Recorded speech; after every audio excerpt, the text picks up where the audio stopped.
We rented a house that never felt like home. You always felt creeped out walking in there like you were being watched.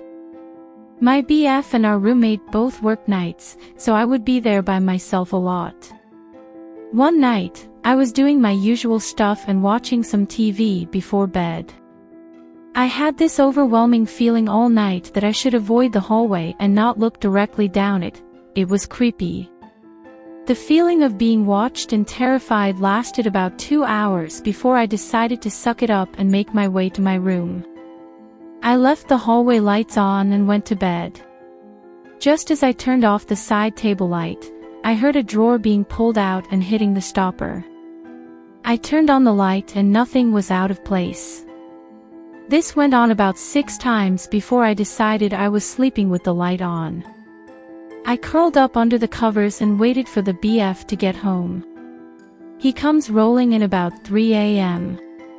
He's laughing at me for being such a pussy, gets into bed and turned the light off, and that's when all hell broke loose. All the doors down the hallway slammed shut one by one, then, our closet doors started rattling. The sound coming from inside could only be described as total destruction. It sounded like the shelves, the pole, and everything in there were being tossed around. The BF joined me under the covers and we were both terrified. After it stopped, it took 5 to 10 minutes to convince him to go check around the house. Nothing was out of place, and our roommate had drove 3 hours back home that night to be with his family, so we knew it wasn't him. We slept with the light on the rest of the night and moved out soon after.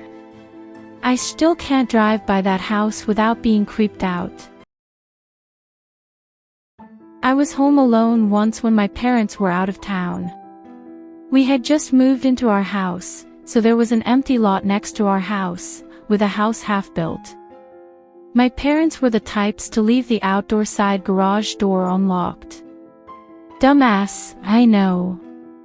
Well, while they were gone, I was watching TV, and, all of a sudden, the door that leads into my garage from the inside starts to wiggle. I put my TV on mute and I listen again. I see it actually move that time. I start freaking out and I'm kind of in shock, looking for the phone. Can't find the house phone, so I search for my cell.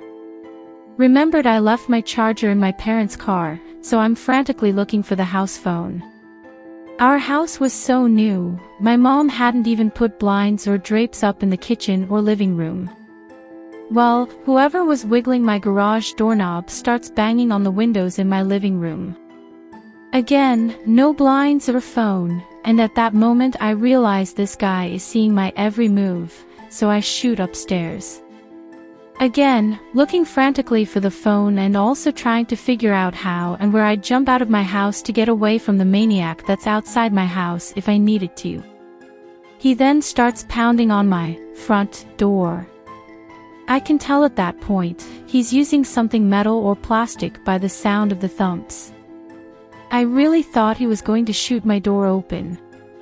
I remember at that moment I was pissed at myself for being a dumbass teenager that frequently talked on the phone, because I always just left it lying around, never putting it back on the base. I wanted so badly to push the button that detects where my house phone is, but I thought if he heard where it was, he'd break the window nearest to it and take it. I then remembered I left the phone in my mom's room, and as I passed the hallway to her room, I see 2 people pacing in front of my house.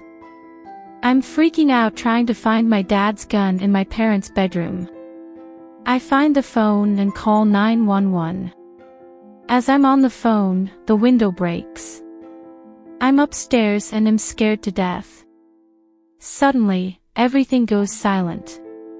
I'm waiting in my parents' pitch-black closet for what seems like an eternity. Then, I hear the sirens.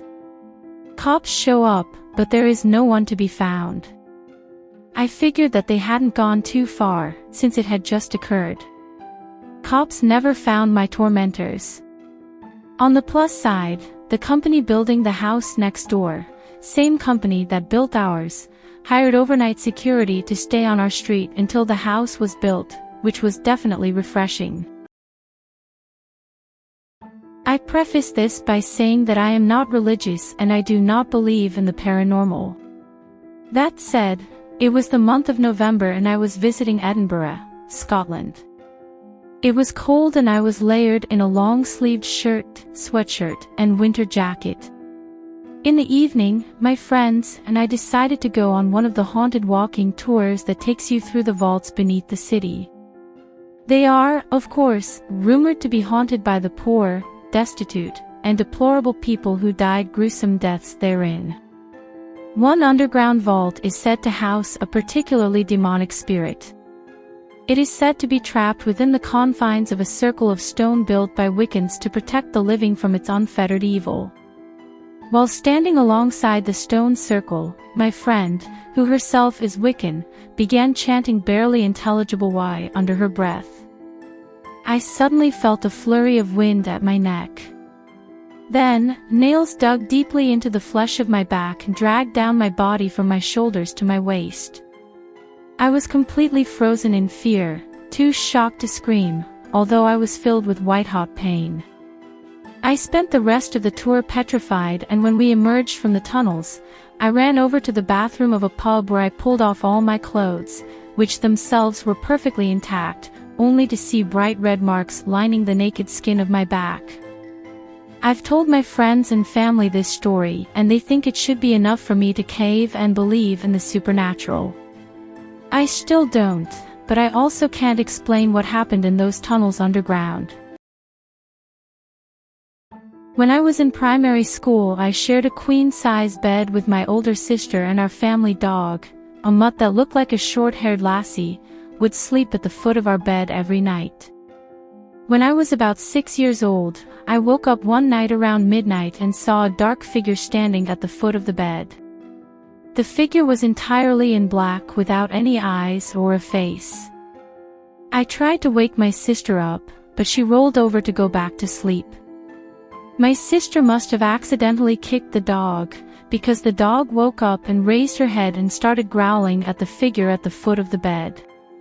The growling then woke my sister up and she saw the figure and started screaming. When my parents came into the room and turned the light on, nothing was there. To this day, both my sister and I are adamant that we saw a ghost or other demon in our room. We know we aren't crazy because the dog saw it too. I was sitting in our office room home alone when I was 19. I was typing a paper for one of my college classes. The office room used to be my sister's room before she moved out, so a lot of her decorations are still there. She had a photo of a mountain range, an oval-shaped mirror, and 3 different hangings that read faith, hope, and love. This makes 5 total things hanging on the wall in the room. Suddenly, I got random chills. Which happens all the time. It was pretty cold. But this time, as soon as I got the chills, everything in the room hanging on the walls fell off simultaneously. This really freaked me out, but it got a tiny bit worse. I got up and walked out of the room only to notice everything hanging on a wall in my house had fell, besides the television in my room. All the pictures in the living room and other rooms, all the trophies in my room from Little League sports, and even a stand that held candles. I wasn't sure what to do. I picked up all the stuff and hung it back up, which actually took me around 15 to 20 minutes. Then, I drove to campus to finish my paper. Never told my parents. It's also worth mentioning this happened around noon on a sunny day 3 winters ago.